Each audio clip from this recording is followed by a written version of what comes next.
começa agora o programa que mostra manualidades, artesanato e ideias que se transformam em produtos e negócios. Tudo que envolve economia criativa você confere aqui no Ateliê de Negócios. Seja muito bem-vindo.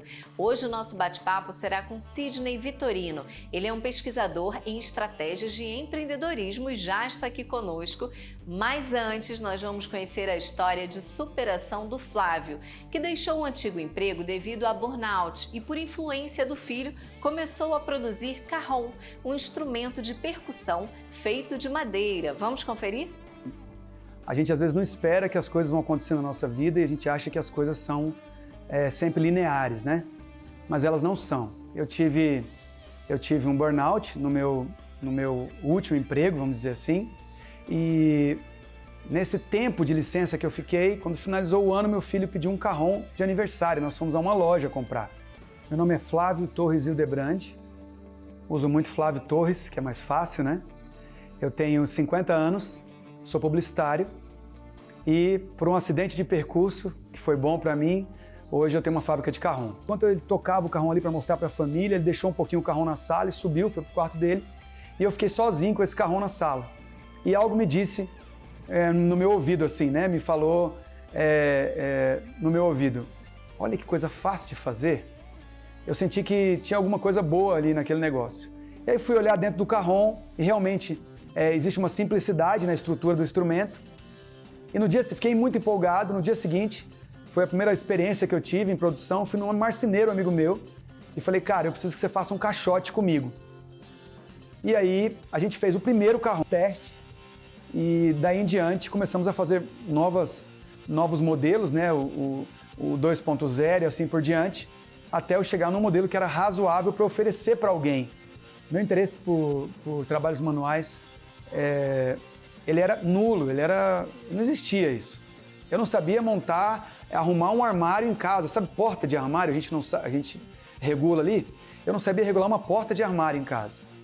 Mas diante desse desafio, né, dessa coisa boa que é fazer trabalho manual, mas que poucas pessoas se aproximam disso, eu comecei a ter contato com a madeira, junto com esse marceneiro e que me ajudou como publicitário. Sempre gostei muito de produto.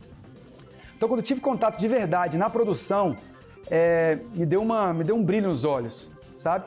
E aí comecei a me interessar muito e me aprofundar nisso. Foi onde eu comecei a aprender com quem sabia e fui adquirindo informações e adquirindo conhecimento com quem sabia até tudo começar mesmo de verdade, não?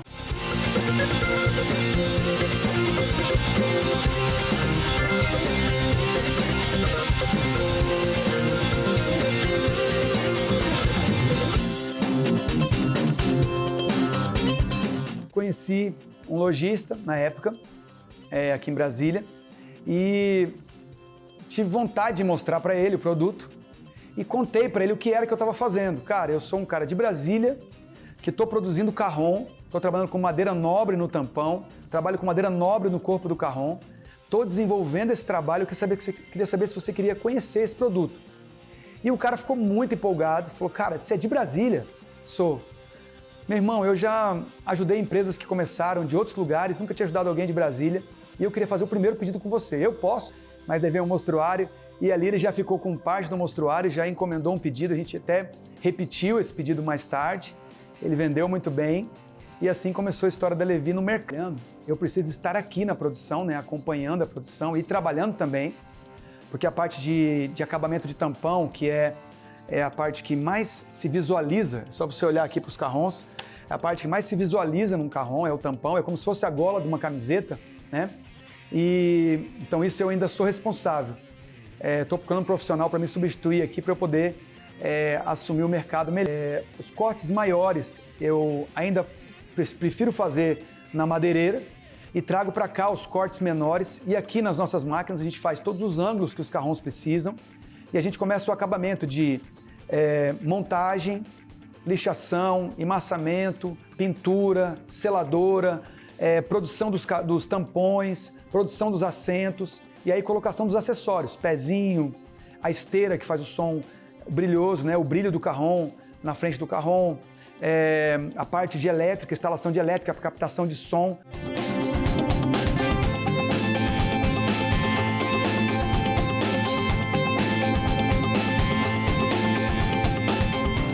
diferença maior de ser tudo pronta entrega é que o nosso trabalho precisa ser... o fato de eu trabalhar com esse nível de pronta entrega é que eu preciso estar com os carrões pré-montados para atendimento de pedido. É bem diferente, são específicos. Um é o cliente final, o cliente de internet, o cliente que me compra direto, né? Por meios eletrônicos. Esse, ele conhece o nosso catálogo, ele sabe o que tem e ele pode escolher uma estampa diferenciada e pagar por isso.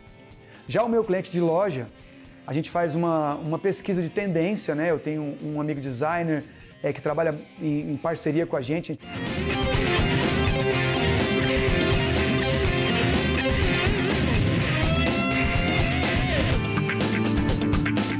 O prazo de entrega, né?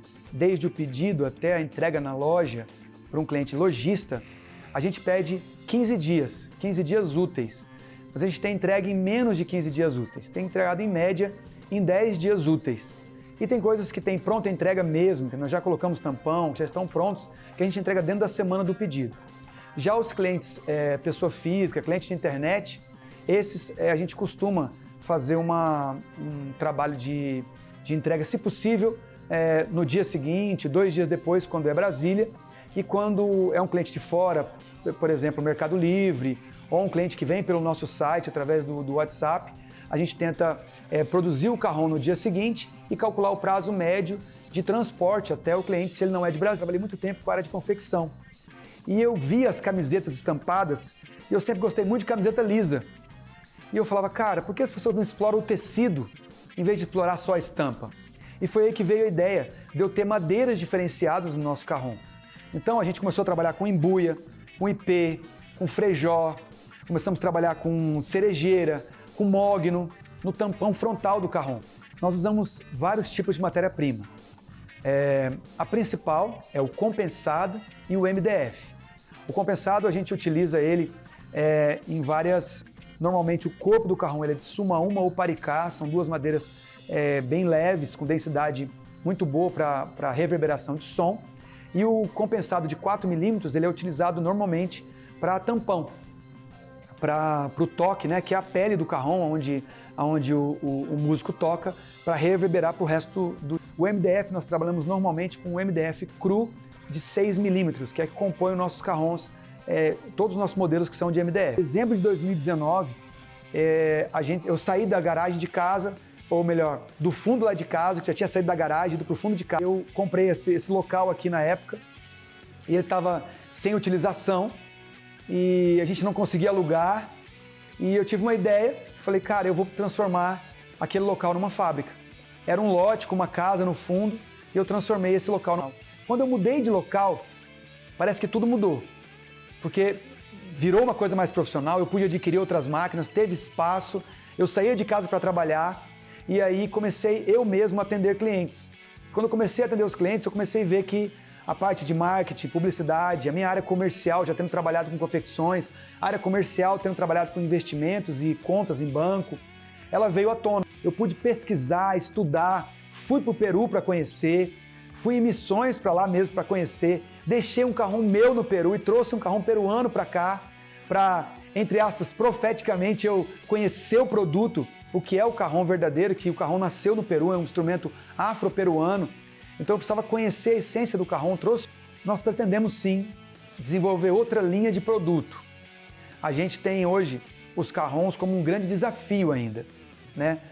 Porque um instrumento de qualidade, são muitas coisas que compõem um instrumento de qualidade. Então eu preciso hoje ainda ter melhorias na nossa madeira, preciso ter melhorias na composição de junção das madeiras. A gente entende que a gente precisa usar menos massa de madeira e usar mais madeira de... Nós temos lançamentos de novos carrões, carrão infantil, micro carrão, que é o carronito, que ele é bem pequenininho. A gente tem carrão de colo, a gente tem o carrão flamenco, o carrão reto peruano, um carrão que é com som bem brasileiro. Então a gente tem desenvolvido sim novos produtos dentro da linha carrão. Mas temos novas ideias para apresentar, que são ainda segredos de mercado, mas que vão chegar para a percussão e a gente entende que vão ser agregadoras para esse mercado. Nossas redes sociais hoje, elas ainda precisam de muito trabalho.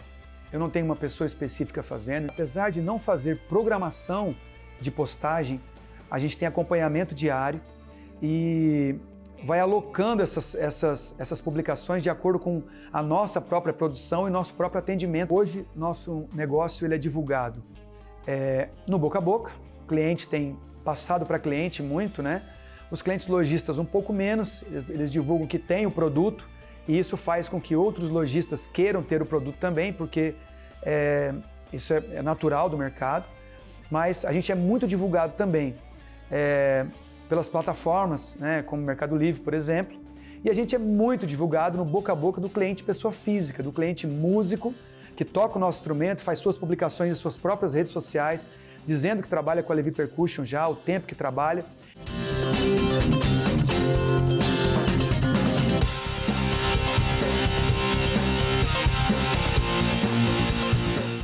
A nossa administração financeira é feita por mim.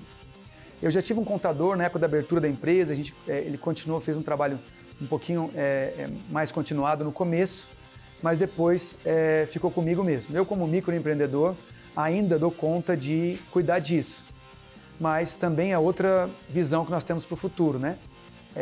Eu poder deixar isso na mão de outra pessoa e poder cuidar da parte efetivamente comercial do negócio e um acompanhamento de produção. Provém da venda de carrões. Eu deixei o meu trabalho na época, em 2016, eu deixei meu trabalho, eu era bancário, era um executivo de um banco brasileiro e deixei para começar esse sonho.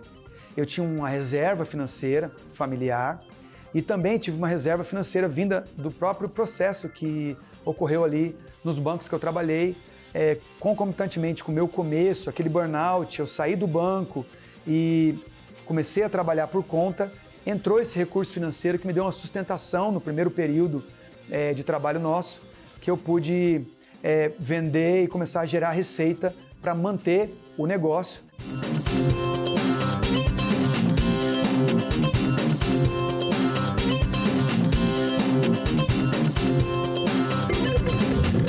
O mercado de instrumentos musicais ele é muito lucrativo. O meu problema hoje, e na verdade é um foco de crescimento nosso, é expandir não só o mercado, mas a quantidade de produtos, né? O meu mix de produtos. Como empreendedor, eu diria que minha maior dificuldade é financiamento. A gente viu vários financiamentos do governo esse ano, inclusive dentro de pandemia, mas quando você, microempreendedor de verdade, vai buscar o recurso, ele é muito pequeno ou ele exige algumas coisas burocráticas que o microempreendedor nem tem hoje, nem está caminhando naquilo. Tenho ainda muita dificuldade. Quando preciso buscar de bancos privados, às vezes colocando recurso de pessoa física ou tomando crédito como pessoa física, e isso atrapalha muito o negócio, você misturar. Hoje, a gente consegue enxergar algumas possibilidades de melhoria. A primeira é em aquisição de mais máquinas e especialização dos nossos funcionários.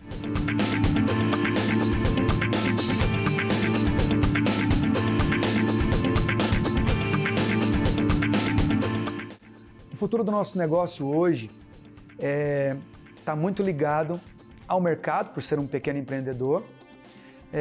No entanto, a gente tem muita esperança para esse negócio. Expandir comunicação, mostrar mais para as pessoas que o carrom existe, que é um instrumento que pode ser de alta qualidade, mesmo sendo um instrumento Ele é bem completo, ele é um instrumento que ele cabe no mesmo lugar onde você está, porque é um instrumento que você senta nele para fazer o som. E quanto mais a gente consegue explicar isso para as pessoas, mostrar isso para as pessoas, mais nós vamos expandir. Que história interessante, não é mesmo? Vamos agora a um rápido intervalo e quando voltarmos a gente vai conversar com o pesquisador Sidney Vitorino. Não saia daí, é rapidinho, eu já volto.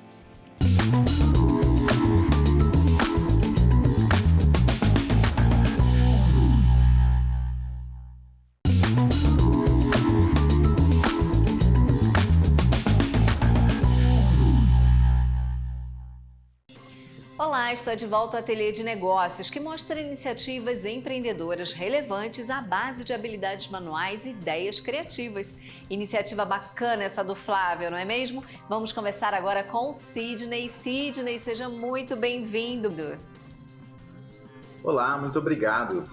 Eu que agradeço a oportunidade de estar com vocês aqui falando de um assunto tão gostoso, tão interessante. Sidney, você atua muito forte nessa área do empreendedorismo e qual é a melhor estratégia para o empreendedor vender o seu negócio? Olha, existem diversas formas e opções para se fazer isso. Muitas pessoas acabam empreendendo por necessidade, é um retrato do nosso país. Mas quando elas percebem um nicho, uma oportunidade, e como a gente tem visto aí, negócios sustentáveis, né, com grande apelo social, percebe-se grandes nichos de mercado. E nesse caso, essas escolhas fazem muito sentido. Sim, o Flávio, ele uniu, né, duas coisas aí, a necessidade e a oportunidade. Muita gente também empreende pela oportunidade que o mercado às vezes proporciona, não é mesmo? Exatamente. Existem diversas oportunidades, né? O empreendedor geralmente é um personagem perspicaz, né? Ele nota esses gaps no mercado, buracos mesmo onde alguma organização deixou de atender e a comunidade de alguma forma precisa ser suprida. Esse olhar observador, perspicaz do empreendedor dá para ele a condição de repente, achar essas oportunidades e empreender e obter sucesso. Eu digo muito, tanto para meus alunos nas faculdades, quanto meus clientes na consultoria, que não adianta a gente empreender só pelo dinheiro.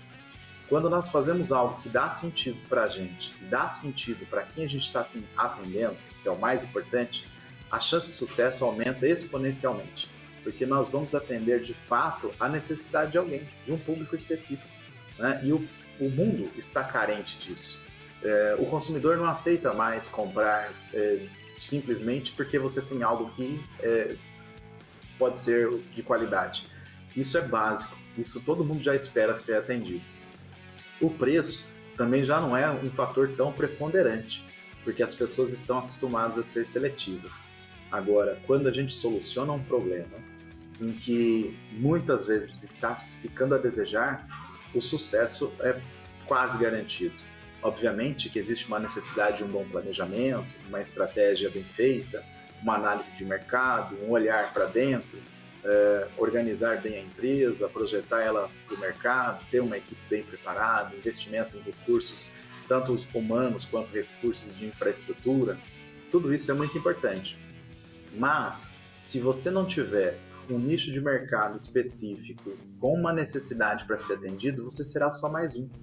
E a característica do empreendedor é exatamente fazer a diferença na vida das pessoas. E certamente esse é o caminho. A gente vê muita gente não obter sucesso, na maioria das vezes, inclusive, essa é a regra, né? A maior parte não obtém sucesso, é exatamente por isso. Muitas vezes empreende em algo que já está saturado, algo em que não precisa de mais uma solução, onde não se entrega nenhum diferencial. E o sucesso está exatamente em você criar algo específico que soluciona um problema de uma forma que outras empresas não foram preocupadas em resolver. Porque entregar mais do mesmo é só mais um, né? E aí você vai entrar de fato numa briga de preço. Mas quando você entrega algo específico em que a pessoa precisa e ninguém faz daquela forma, nossa, é quase que um presente para a sociedade. E a recompensa é uma empresa próspera, sem dúvida nenhuma. Sim, com certeza. E a gente está vendo aí que o Flávio ele deu uma reviravolta na vida pessoal e profissional através do Carrom. Mas antes ele passou aí por várias dificuldades, principalmente com a mão de obra. De um modo geral, ele aplicou uma boa estratégia para alavancar o negócio? O que você acha? Sem dúvida nenhuma. Um dos nossos grandes desafios é esse gap entre a mão de obra qualificada que a gente precisa, né? E as pessoas disponíveis no mercado. Porque é muito engraçado, as pessoas reclamam que não conseguem emprego, ao mesmo tempo as empresas reclamam que não conseguem pessoas. Esse match é que é o desafio, é você conseguir encontrar pessoas capacitadas para trabalhar o seu negócio. Especialmente nesse momento em que a gente começa a ter uma visão para outros aspectos, por exemplo, aspectos sociais e aspectos ambientais, no qual a gente sintetiza em sustentabilidade.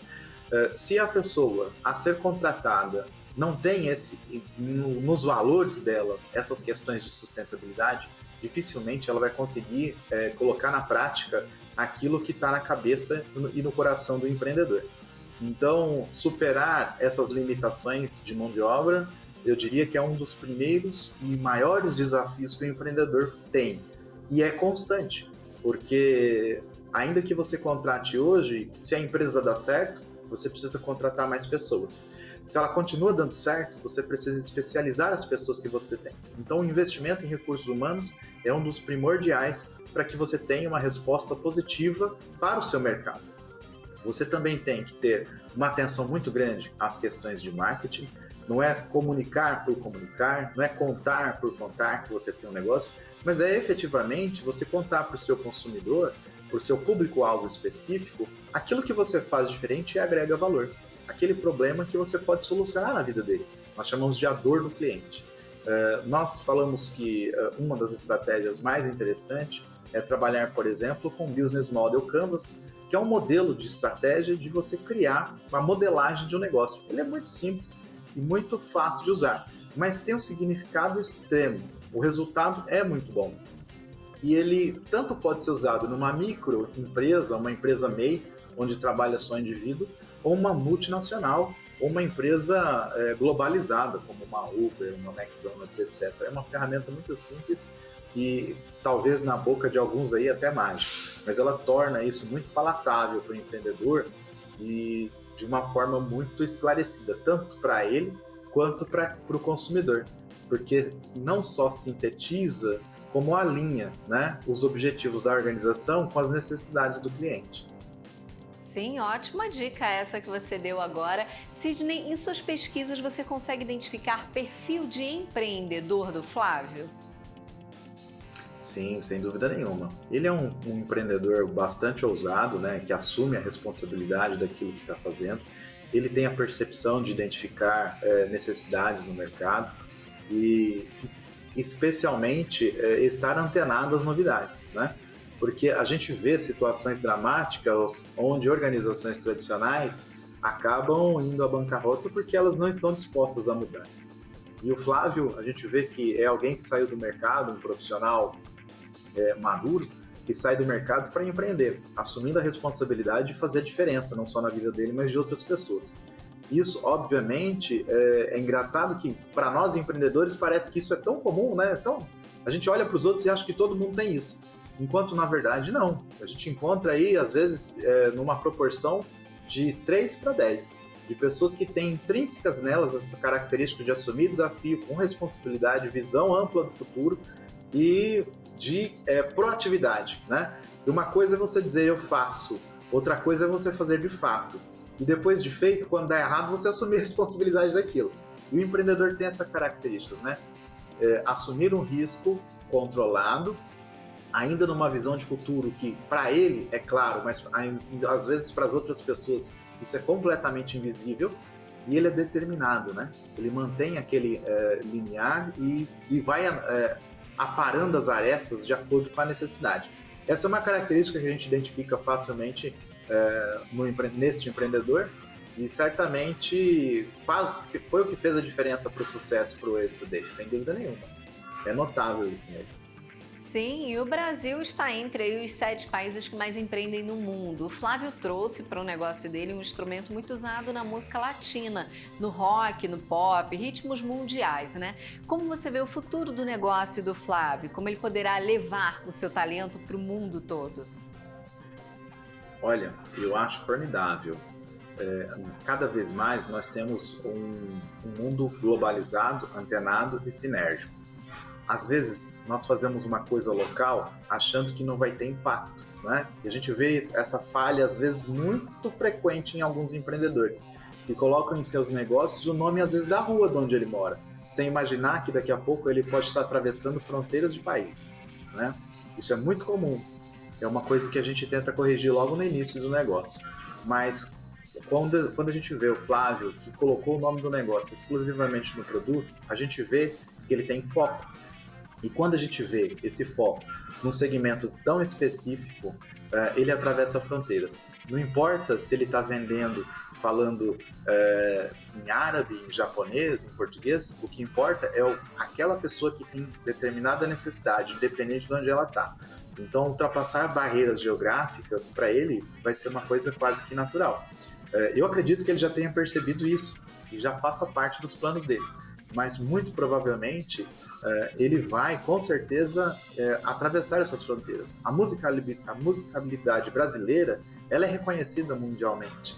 Nossos talentos, tanto como cantores, artistas, como também profissionais que desenvolvem equipamentos musicais, é reconhecido mundialmente. E o Flávio está num segmento bastante próximo. Certamente ele vai colher frutos rápido e bastante multiplicados. Sim, com certeza.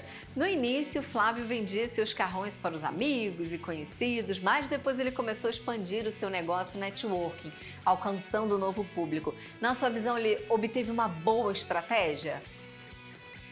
Sem dúvida nenhuma. Isso nas startups nós chamamos de um teste, né, de modelo de negócio. Nós colocamos um produto no mercado e colocamos ele como é que eu posso dizer? À prova, né? Nós colocamos a avaliação de um público. Aí é óbvio, é natural que as primeiras pessoas que experimentem esse produto sejam as pessoas da imediação. Aquelas que a gente tem confiança para poder criticar de forma, às vezes, carinhosa, e depois a gente vai usando, vai colocando para pessoas mais desconhecidas e vai aumentando de uma forma geográfica, né? E radial, vai indo para mais longe, colocando a prova para pessoas mais especialistas. E isso colabora para que a gente perceba falhas logo no início do negócio. Às vezes com o produto, às vezes com o atendimento, às vezes com o canal de venda, às vezes com o canal de resposta para uma possível falha, tanto do serviço quanto do produto, e vá se lapidando, para na hora que, de repente, ele tiver um volume ou ele tiver uma distância para poder atender, ele já sanou a maior parte dos problemas. E aí, obviamente, né, não existe negócios sem problemas. Existe, às vezes, negócios que não solucionam problemas. Mas quando empreendedores como o Flávio têm essa percepção e ele começa a testar ali entre os deles e ele já começa a sanar, ele vai ter problemas típicos de regiões das quais talvez ele tenha que entrar. Mas são problemas típicos e que ele vai solucionar ponto a ponto. Mas os problemas tradicionais do negócio e corriqueiros no sentido de recorrência, não de importância, eu posso dizer, porque às vezes tem problemas como esse que inviabilizam o negócio, mesmo no começo. Mas se ele faz esse sentido que ele fez, é muito importante, porque ele consegue validar o negócio já desde o início. Isso é muito comum entre as startups. Nós, às vezes, mais antigamente, a gente não tinha esse hábito. A gente acreditava que para montar um negócio, às vezes uma indústria, você já tinha que montar muito bem estruturado, com negócios já com grandes investimentos, né? E o conceito de startup trouxe para nós um fôlego, uma roupagem muito interessante, que é esse MVP, é testar um mínimo produto viável, né? Você coloca no mercado, o cliente aprova ou critica, você melhora, tira aquelas arestas que estão incomodando o consumidor, e na hora que você for fazer uma grande demanda, você tem um produto perfeito. Essa é a ideia. E com certeza isso fez a diferença para ele e fará para qualquer empreendedor que usar o mesmo sentido, sem dúvida nenhuma. Sim, com certeza. E para não depender 100% de fornecedores, o Flávio decidiu internalizar todas as etapas de produção, né? O corte da madeira, montagem, colagem, lixação, pintura, instalação de tampões, acessórios e, entre outros, um monte de coisas, né? Para você, ele teve uma boa ideia, foi uma boa sacada, isso? Sem dúvida nenhuma, especialmente quando você está começando um negócio. Você baixa custo, você controla a qualidade. Isso é bastante importante, sem dúvida nenhuma. Mas chegará um momento que ele perceberá que ele terá que fazer parcerias, né? E também isso é natural, porque nós somos seres humanos limitados, né? Nós temos um momento que nós atingiremos a nossa capacidade total. E o empreendedor normalmente é dotado dessa expertise, que é reunir pessoas com talentos semelhantes ao dele. Mas é uma percepção muito importante, porque no começo ele não consegue fazer isso, porque geralmente você não tem volume para subcontratar. Na medida que o negócio cresce, o inverso acontece. Você tem volume e você não tem capacidade de realizar sozinho, né? Eu diria que é o momento mais crítico da organização, onde você começa a ter volume e você ainda talvez não tenha uma infraestrutura e não tenha uma capacidade financeira tão grande, talvez um volume tão interessante para sistematicamente aumentar o volume produtivo.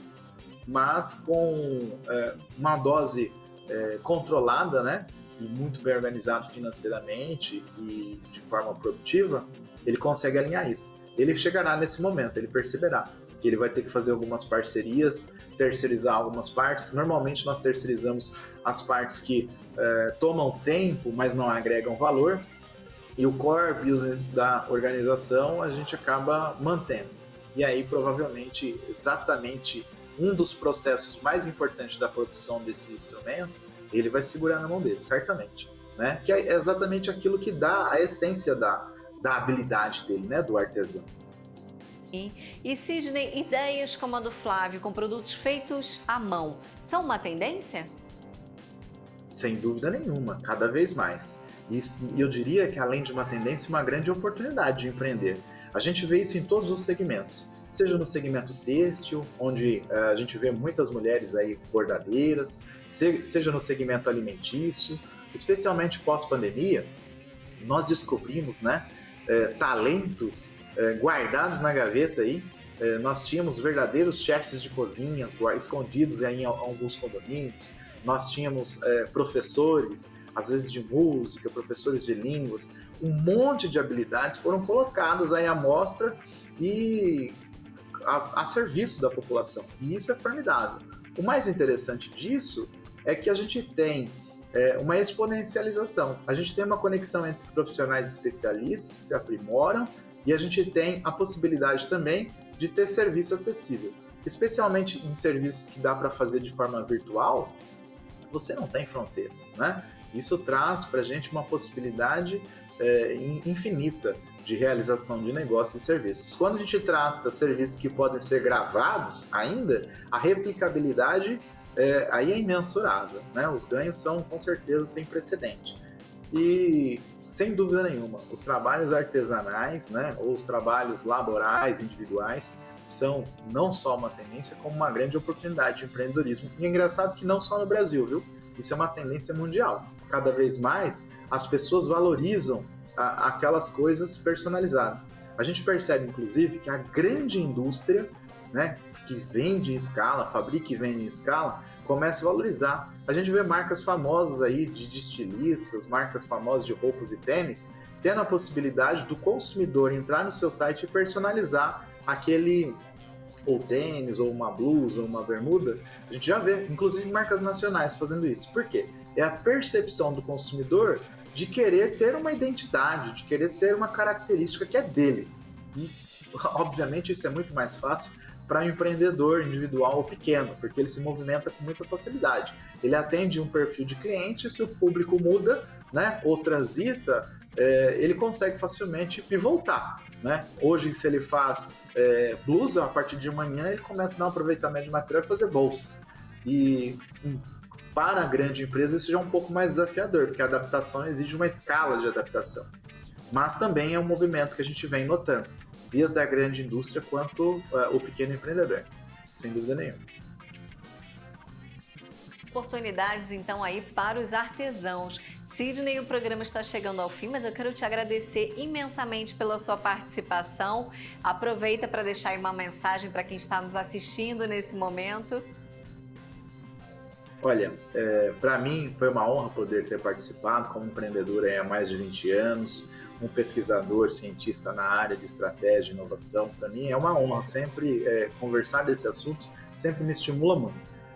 Eu deixo aqui para todo mundo, para todo empreendedor, que é possível. E não empreenda por dinheiro. Empreenda porque você acredita naquilo que você está fazendo. Empreenda porque você acredita que aquilo pode ajudar e transformar a vida de alguém. E esse alguém pode ser, inclusive, você também. Mas não faça por dinheiro. O dinheiro deverá ser consequência do que você está fazendo e não seu objetivo. E certamente o sucesso virá. Isso é fato. Eu desejo muita sorte e sucesso para todo mundo em 2023.